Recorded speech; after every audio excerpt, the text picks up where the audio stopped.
that what happens in this particular case is that people start rejecting their service.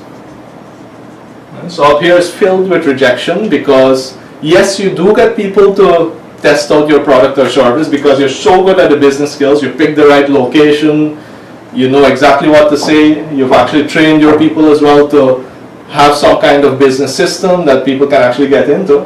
But the actual work that you have to do, tomorrow the people have to drive back their vehicle in because whatever you thought you fixed isn't really fixed. The graphic that you created, that they paid a lot of money for, they still don't get the results on Facebook or in the newspaper or wherever, and they stop doing. So you get a lot of rejection when you are in a business where you have decent business skills, but you don't have the level of technical skill. So today's video is really to encourage you to do honest evaluation, and most of the time it's very difficult to do it for yourself because the other two parts of the Dunning-Kruger effect are the people in the middle. The people in the middle who have a decent level of technical skill but continue to doubt themselves. Right? They suffer from what is called the imposter syndrome, where yes, they can do the work, but they think somehow that everybody out there is better than them. And that is usually the biggest thing holding them back, the people in the middle. And the people until on this end here, the actual experts, the biggest error that they make is believing that everybody else knows as much as them. Right? And I've been through all phases, all three phases of them. I still struggle with the last one, where I sometimes believe that don't people know these things? And the way I deal with it is just to reset it and treat people as if they do not know. Doesn't always come off the right way, but I prefer that people learn stuff from the basics so that when I communicate with them, they actually say, oh yes, I can speak to you at the same level. But that's what usually happens to experts. They assume that everybody else knows what they know. And that could be a really tough assumption, and putting people under a lot of pressure, and putting people also in positions where they can't perform, but they just say yes because you expect that from them. Right? So you have to be very careful with each one of the areas. Technical skills, the things that I would recommend to you, and there are so many coaches. Education is evolving as well. It doesn't need to be in a classroom with someone reading out of a book and you making notes. There are so many different ways. You can go to Coursera, you can go to edX, you can go to your local organization that is in charge of your particular industry. You can go to the Bureau of Standards and buy the standard that is about your business, and I can guarantee you for almost any business that there exists, there's a standard of what it means to operate at a good level. Go buy that and go read line by line and say, do I have this? Do I have this? What do I need to do? How do I need to fix it? Go to conferences. We go to a lot of conferences, myself, Keon, Sonia, Davitri. We also organize conferences in Guyana so that, one of the main reasons is so that our entire team can go to the conference. So, financially, we might not be able to take everyone to a conference in the US or the Caribbean or elsewhere. But this way, when we create a conference here, same content, we bring same global content, high quality, so that our entire team can go to the conference here and grow themselves as well.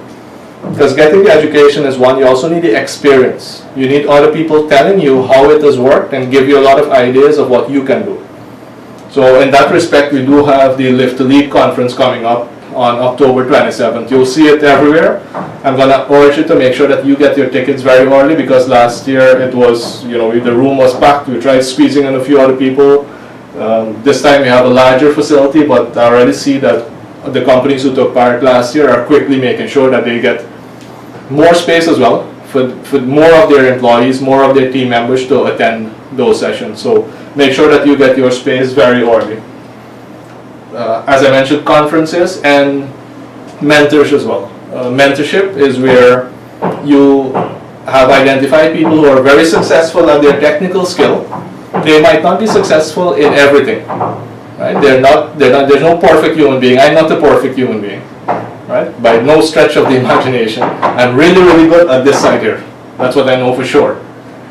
Even my technical skills, I'm also an engineer, but that has stuck 20 years ago. I can still use some of that knowledge, but I can't go compete against the mechanical engineers of today, right? Because they have 20 years more advanced knowledge than I do, because I never paid attention to adding more to my engineering skills. What I have is enough to give me an understanding of engineering. I'm not going to go compete with the mechanical engineers of today. So please understand that and be realistic. I know what I'm good at, I know what I'm not good at. Find mentors who are really good at these technical skills. Let them know that you admire and appreciate what they do, and ask them to sit with them for an hour per month and be ready with your questions. Because the knowledge that they can give you will very quickly accelerate your growth in your technical skills. For the business skills, you have organizations like ours. This is what we do day in and day out. But again, most business people suffer with the understanding that they know everything, right? And that's the biggest thing. I think when they overcome that and they realize how little they know, that is when we can actually help them. I'm doing a doctorate in management, and every single day, the more knowledge I get, the more I realize how much I don't know, and how much more out there is to know. And the faster I know it, the more I can help myself, the more I can help others as well. So the biggest thing here is, first of all, especially realizing with the business side of things, that this evolves every single day. The way business is done, the way communication is done, the way systems are being done, that continues to develop every single day. So make sure that you get an objective assessment of where you are, and good measurements are how fast is your company growing. Right? 10-15% or more per year, that shows some really good business skills, especially in this economy. What is the level of performance of your employees? Right? That's a very good business skills. How often does your business or your employees or you get complimented?